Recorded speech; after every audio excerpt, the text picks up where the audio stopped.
Aiz manis ir ļoti aktīvā Ulmaņa gatve. Un kādreiz 19. gadsimta beigās tur bija robeža, kur sākās lieli un biezi meži. Ejot te vēl pār 10 soļus pa Ojāra Vāciešu ielu, ir maza šķērsieliņa, ko sauc par Tīreļa ielu, bet līdz 1991. gadam tai bija pavisam cits vārds. Vai jūs pa šito ielu bieži staigājiet? Jā, ne īpaši. Vispār mēs tagad ejam uz veikalu pēc konfektēm. Un jūs ejat no Angļu ģimnāzijas? Ģimnāzijas, jā, mums ir starprītis pašlaik. Tagad viņa ir Tīreļa iela, bet kādreiz viņa bija Erteļa iela. Nezināju. Vai ir kāda versija, kas varētu būt Ertelis? Kāds varbūt rakstnieks vai dzērnieks? Es domāju, varbūt kaut kāds dārzenis. Es domāju, kaut kāds senlatviešu dzīvnieks varbūt, kā sauc kaut kādus senlatviešiem. Un tu? Nav nejausmas. Mums no paudzes uz paudzi ir radies tāds pienākums, kad savus bērnus, mazbērnus mēs atvedam uz šo ieliņu un parādam, ka šī ieliņā pirmais, tas ir Rīgas robežā, pilsētas robežā bija uzcēlis mājiņu mūsu mans personīgi vectēvs. Un strādājot par vieglo ormani Rīgas pilsētā, viņš bija sapelnījis naudiņu un pirms savas ģimenes uzsākšanas viņš šeit bija uzcēlis māju. No 19. gadsimta līdz šai dienai šī ieliņa ir. Un bija ļoti sāpīgi tad, kad viņi tika pārdēvēti bezpersoniski pa Tīreļa ielu. Un tā kā jau 7. paudze dzīvo pilsētā mums, ko es apzinos no Jāņa Erteļa, tad vienkārši gribējās, lai šī ieliņa tiktu saglabāta. Kas tas bija par vīru, šis Jānis Ertelis? Jānis Ertelis bija ļoti vienkāršs cilvēks, un kas ir palicis atmiņā no manas mammiņas teiktā, kad viņš ir ļoti mīlējis savus mazbērnus un vienmēr vedis no Rīgas stiklenes. Viņa znots bija jau amatnieks, namdars. Un dzīvoja šeit pat Erteļa iela? Dzīvoja mājiņā, kur viņi nopirka uz Erteļa ielas stūri blakus tai vectēva mājiņa. Šodien Ojāra Vāciešu ielā 28. Jūs tā interesanti sakat Ertelis ar plato E. Kā tad īsti ir? Es saku ar šauro. Ziniet, tur varētu mēs strīdēties. Es zinu, ka mums bija Ertelis, visu laiku teica mani vecāki. Valodnieki spriež, ka Ertelis ir vācu cilmes vārds. Tas veidojies ģermāņu dieva Nertus vārdam, pārtopot vāciskajā Hertelī, ko latvieši pārveidojuši par Erteli. 1, 2, 3, 4, 5, 6, 7, 8, 9, 10, 11, 12, 13, 14, 15. Šeit ir Tīreļa ielas pirmais un vienīgais nams, un līdz tam no Ojāra Vāciešu ielas ir tieši 40 soļi, bet ja mēs paietu vēl 20 soļus, tad būtu Tīreļa iela visā tās 60 metru garumā. 37. gada bija paredzēts šo ielu slēgt, jo viņiem faktiski nebija funkcionāls nozīmēs, jo visi gruntsgabali iziet vai uz Maukšu vai uz Autonovas ielu. Baronam Rautenfeldam bija ideja izveidot pāraugs tādu ciematu, vācu zemnieku ciematu pāraugu, jo viss pirmās mājas, jo piemēram Erteļa iela 2, tas ir prototips, tas arī arhitekts Krons, kas izprojektēja visu mājas, tas bija 3 istabu mājiņas. Priekš tiem laikiem tas ir ļoti labi priekš parasta cilvēka vai strādnieka vai dārznieka vai zemnieka ar savu nelielu dārzu, sakņu dārzu un kūti. Erteļa iela bija viena no pirmajām šī paraugciemata ieliņām, tāpēc būtu labi, ja Rīgas dome apstiprinātu Intas Jēgermanas ierosinājumu atdot ielai vēsturisko nosaukumu. Erteļa vārds labi saskana ar kaimiņu ielas Makša ielas vārdu, taču noskaidrot, kas bija šis Maksis, joprojām nav izdevies. Viena no skaistākajām mājām, kas tagad ir atrestaurēta, ir Makša iela 24, kas piederēja ļoti interesantai dzimtai. Tas ir Roberta Borharda dzimta, pēdējais īpašnieks arī Roberts, tas ir dēls tam cilvēkam, kas 1850. gada iebrauca no Maskavas un izgatavoja daguerreotīpijas. 1851. gada fotogrāfijas, viens no pirmiem fotogrāfiem, un 36. gada, 3 gadus viņš būvēja līdz 39. gadam, pēc tam izceļoja uz Vāciju, faktiski viņš nepadzīvoja šī māja, bet šī māja arī tāda interesanta, tā kā gaismas pils, šī apkārtnē kaut ir daudz konstruktivisma stila mājas, un būvēja inženieris Aleksandrs Debels. Jūs esat piedzimusi Makša ielā. Jā, tas ir mans liktenis. Mēs ar ģimeni pārcēlās uz Rīgu un sāk savus gaitas šeit Makša ielā. Un tad es nodzīvoju šeit apmēram 3 gadus, un mēs aizcēlāmies pilnīgi uz citu Rīgas vietu. Un tagad, pēc vairāk kā 30 gadiem, esam atkal atgriezušies Makša ielā. Un tagad atgriežoties, bija ļoti viegli iedzīvoties. Faktiski nebija tāda sajūta, ka es esmu atnākusi uz svešu vietu, bet tiešām uz dzimto. Cilvēki varbūt ir atvērtāki nekā tad, ja viņi dzīvo dzīvokļos, kad ienāk, aiztaisies sevis durvis un tā pasaule ir pilnīgi noslēgta. Jo šeit ir arī tā, ka es no savu otrā stāva patiešām redzu, ko dara mana kaimiņa pāri pagalmā. Un, tas kontakts to kontaktu no tā nevar izbēgt. Viņš vienkārši automātiski jau ir. Tā viena lieta, kas ir saglabājusies no šīs mājas, un kuru atdeva mājas īpašniece, ir Rīgas pilsētas ģērbonis, kas esot bijis pie mājas fasādes. Un arī tīrot bēniņus, tika atrastas fotogrāfijas no tiem cilvēkiem, kas šeit ir dzīvojuši tūlīt pēc kara un visu padomu laiku, no Grašu ģimenes un Ābolu ģimenes. Kamēr mēs te runājam, es kā dzirdu tur tanī pusē Ulmaņa gatvi, un es dzirdu arī dzelzceļu. Es vienmēr jūtu, kad brauc smagās dzelzceļa kravas, jo tomēr tā vibrācija ir jūtama, bet ļoti ātri pierod pie tā. Un vasarā savukārt ir ļoti romantiski, ja līdz kādiem 9 vakarā varbūt vēl dzirdu Ulmaņa gatvi, tad, kad sāks izsināt augusta sienāži, tad Ulmaņa gatva vairs nav dzirdama, tad ir sajūta kā laukos. Makša iela Rīgas ielu sarakstā ir no 20. gadsimta sākuma. Tai joprojām nav asfalta seguma, tāpat kā Vienaudzem, Apriķu un Vecaules ielām. Kurzemes vietvārdā nosauktā Apriķu iela saglabājusi klusās privātmāju šķērsielas raksturu, bet Vecaules iela kļuvusi par dzīvu transporta maģistrāli. Kopš te rit būvdarbi un tiek mainītas ūdensvadu un kanalizācijas sistēmas caurules, pilnīgi mainījies arī dzīves ritms. Īpaši to jūtot stūra nama iemītnieki, kas trāpījušies trases ceļā.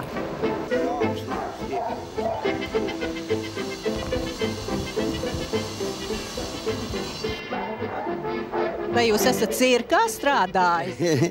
Nē, viņi kā maziņi bieži nogulstos uz gultas, mazas kamolītes. Te viņi uzrāpās virs un gar matiem tur ņēmās un no to laika dārzā kā piepsties kaut ko ņemt vai kaut ko. Un te tad es saprotu, jums kaimiņos tie lielie darbi visu dienu rūcina. Rūcina no rīta, kamēr aiziet, mēs tā kā zemestrīcē. Mūsu visu laiku te bombardēriņķi. 15 laikam būs tā. Mājai? Jā, varbūt kādu gadu jau vēl noņemu nostojai pielieku, nezinu. Nu, kas tad jūs te bombardē? Te mūs robotot šitam te mēs stāvam apakšā 6 metri iet lielā kanalizācija. 8. Jeb 8. Tur iekrita ābele, krūmi, te bija galdiņš stāvēja, šitāds pats zaļš laukumiņš, kā te. Biruta saka, noņem to galdiņu. Tā saškiebies jau uz vienu sānu. Es vēl vienu soli vajadzēju spērt un ar visu galdiņu būt lejā. Lai Dievs pasargā. Vispār stūrmā ir stūrmā. Ja kaut kur tā nomaļu šiem jau tā mazāk jūtot tā nākošās mājas. A te ir tāda... Tā mēs visu laiku pa putekļiem, tiem akmeņiem. Nu tagad uzveda to akmeņus tādus, granti, bet kādreiz jau nekā nebija. Visi latvieši dzīvo, tāpēc jau mums tās ielas neasfaltē. Vecaules iela zaudēja savu āburtu. Agrāk viņa saucas Autrādeni. Te mājas sāka daudz vēlāk būvēt. 1934. gada būvēta konstruktivisma stila. Tādas mājas mēs redzam Vācijā, tāda piepilsētas, viegla tāda konstruktivisma ar plašiem, gaišiem logiem. Un tas ir viens no pēdējiem akadēmika Šmeļinga darbiem. Mājas īpašniece poļu izcelsmes Janina Švilāns, bet, diemžēl, tā māja ļoti slikti materiāli izmantot, līdz ar to arhitektoniskais daudz zaudē. Pie paša dzelzceļa atrodas tāda neparasta mūra ēka. Šeit 30. gada Jānis Ziemelis izdomāja ierīkot kreslinieku darbnīcu. Tas bija ļoti tāds mazs uzņēmums no sākuma, bet viņš saka plaši attīstīties, un 39. gada jau Ziemelis prasa speciālu telpu uzbūvēt 2. stāva priekšstrādniekiem. Tā kā viņa darbnīca jau strādā pār pa 10 darbinieku, kas ražo tie vīnas krēslus. Abavas iela šajā kluso grantēto ielu piecniekā ir pati interesantākā, ar daudzveidīgu apbūvi un gleznaino tilta loku ielas sākumā. Iela ierīkota 19. un 20. gadsimta mijā kā Abavu muižas iela, un pirms gadiem 80. galā, kur tagad Ārlavas iela, vēl pletās mežs. Abavas iela arī beidzas pie 19. mājas ar robežu. Varat redzēt pēc mājas koka mājiņas brandmūra slīpa robeža, un tā viņa slīpi aiziet pāri ielai.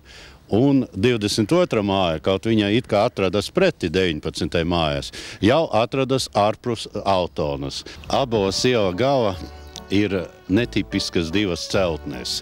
Tas ir 1905. un 8. gada būvēts 2 stāvu īres mājas. Arhitekts Indrikis Devendrus, tehnikis faktiski. Šī māja ir vienīga arī, kur atradas veikals. Jo bija speciāli ieeja no stūra veikalam, un arī, protams, impozants tornīts, kas viss, bet pārējie augšā 2. stāva ir saimnieka 3 istabu dzīvoklis, un pārējie 1 istabas īres istabiņas. Vai jūs atceraties pēc uzvārdiem māju saimniekus? Te bija Mauriņa māja, Kleina māja bija, tad Blanka māja bija, Nagliņa māja bija. Un kādā mājā jūs pats dzīvojat? Es dzīvoju 18. Abavas iela 18. Un saimnieks? Saimnieks bija Veriks, tagad Šulga paliek. Vecā māte man bija vāciete, un tēvs bija polis. Tātad, vecais tēvs tā. Un ko tad darīja tas jūsu vecais tēvs? Manas vecais tēvs strādāja Brīvības ielā, Zingera veikalā laikam pa palīgu strādnieku. Viņam bija 4 bērni un bija doma, ka jāuzbūvē māju, kur dzīvot visiem. Un tad saimnieks Zingera veikalu deva viņam iepakojumu kastes, kurās bija iepakots šujmašīnas, un tad viņš ratiņiem, tiem koka tādiem spieķa ratiņiem pats ieievodzās iekšā un veda mājās tās kastes, jauc ārā un būvēja māju. Tikko mēs pārgājām Altonas robežu, mēs te ieraugām pirmo Abavas ielā 20. māju, kurā būvēta pēc Rautenfelda utopijas projektiem. Un te ir 3 logi. 2 logi tā ir viesistaba, 1 logs guļamistabas, protams, atpūtas, aizmugure, pieliekami un visu to, ko vajag, teiksim, pārtikušam vācu zemniekam. Te mēs redzam otru variantu, jo Rautenfelda utopija pārvēršas racionāla stilā. Un arhitekts Pekšens projektē tipa projektu.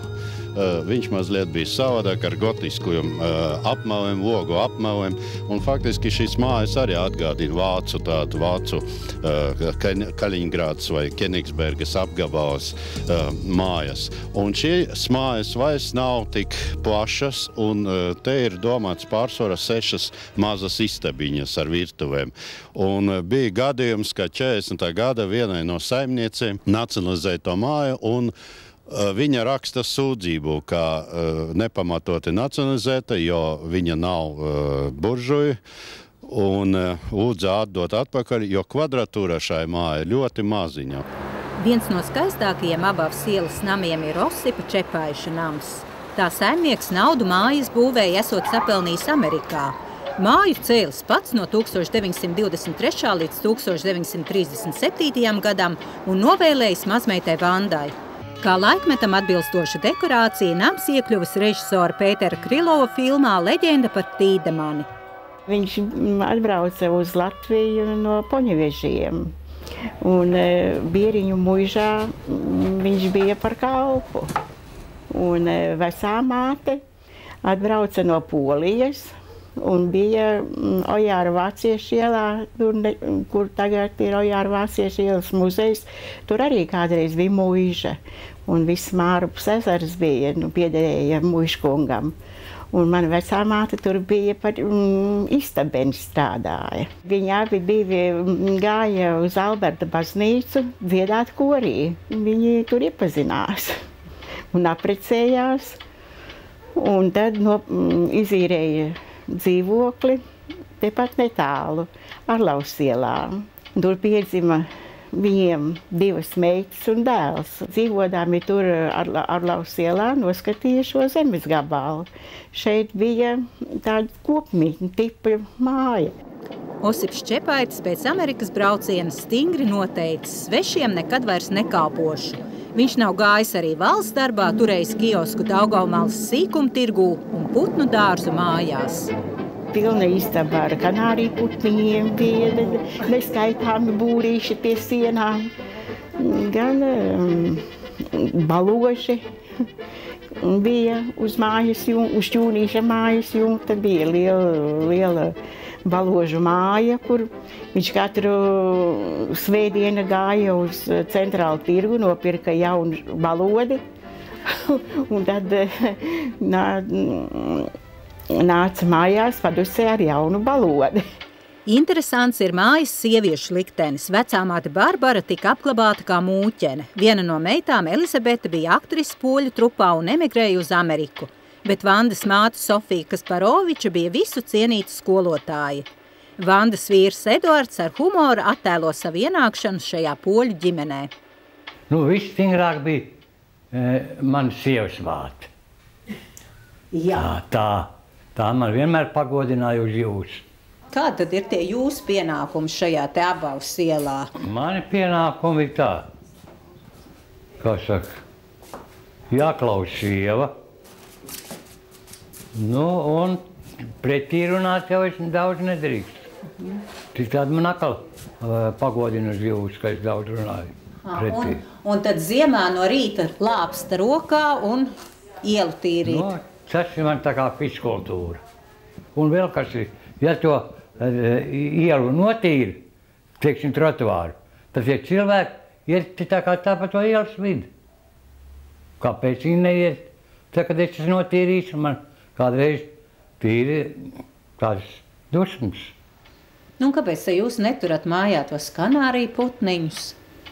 Tas tik trūka. Ļoti labi iederētos. Pietiek, kad es tiek galā ar sievu un tiem kaķiem, kur jau kanāriju putniņus.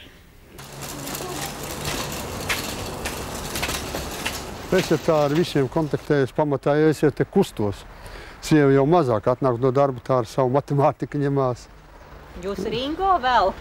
Ringo liek, Ringo man ir vajadzīgs.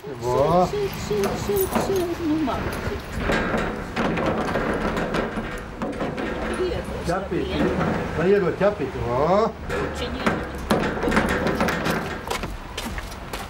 Ringo aizbrauca jumts, viņš pieredz tur vakaros gulēt. Un tagad vienu dienu līst lietas, un viņš aiziet savā migā un brīnās, kāpēc līst virsū. Viņa visu laiku nelīja virsū. Šis liels acis ieplēcis. Vasarā jau, kad bija siltāks, tad katru vakaru velospēdu braucām. Tagad velospēdu mazāk vai Māras dīķi, vai tur līdz Liepājas ielai gar Strādiņiem atpakaļ, vai Bērnu slimnīca atpakaļ. Interesants šis rajons ir. Jūs esat pa tām mazām ieliņām te izstaigājies.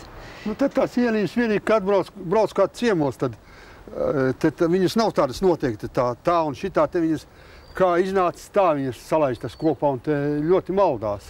Mana māsa no Koknes atbrauca vienreiz un samaldījusies, jau gribēs braukt atpakaļ.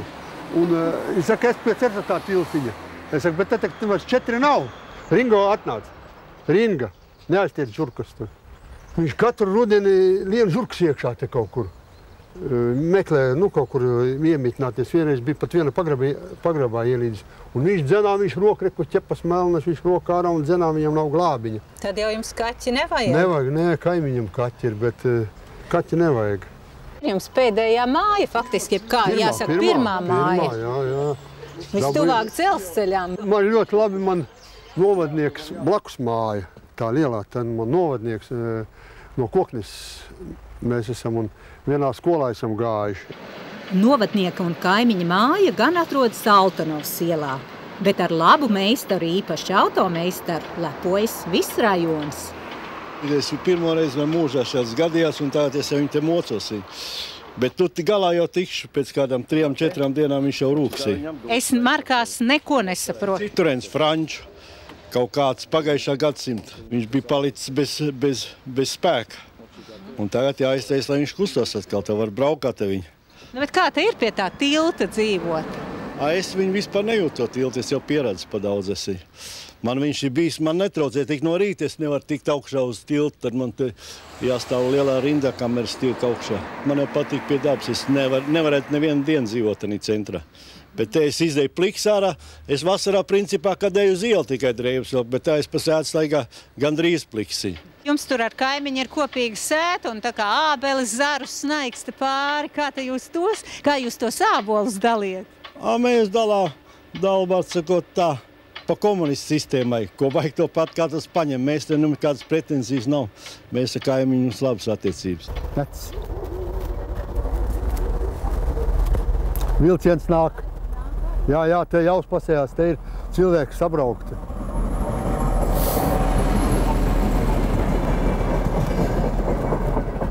Mēs no rītiem šeit ejam.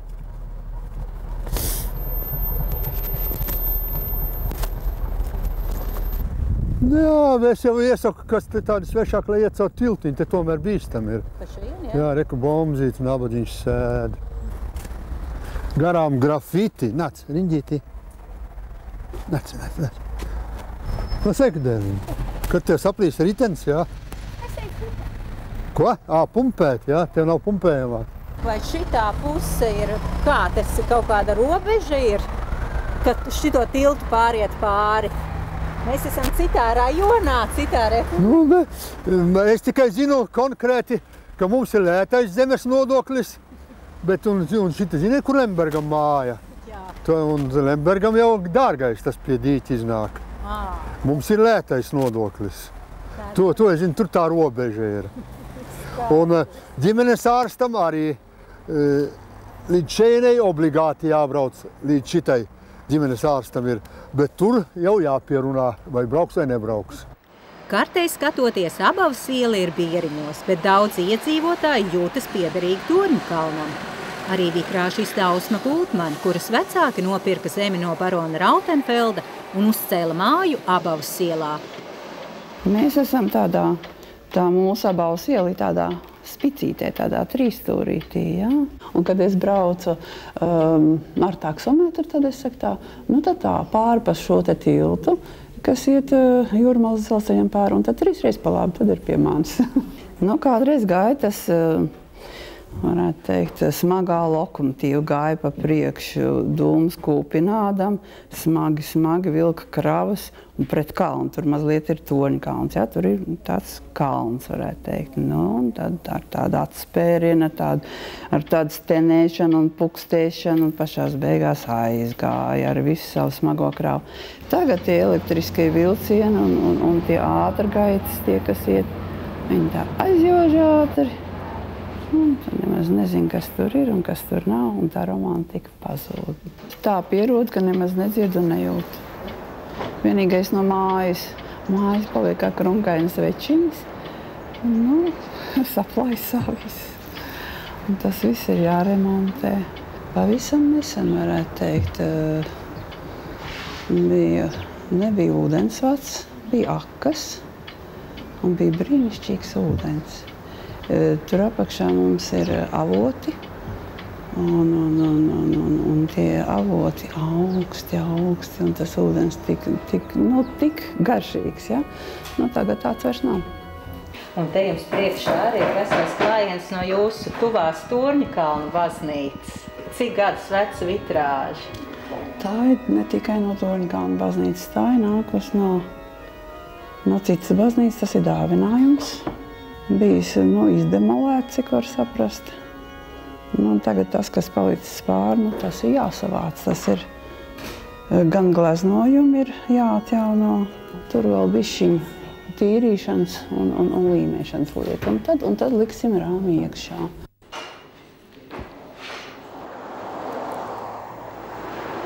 Nākošais stāsts ielas garumā par vienu no Rīgas galvenajām maģistrālēm Krasta ielu.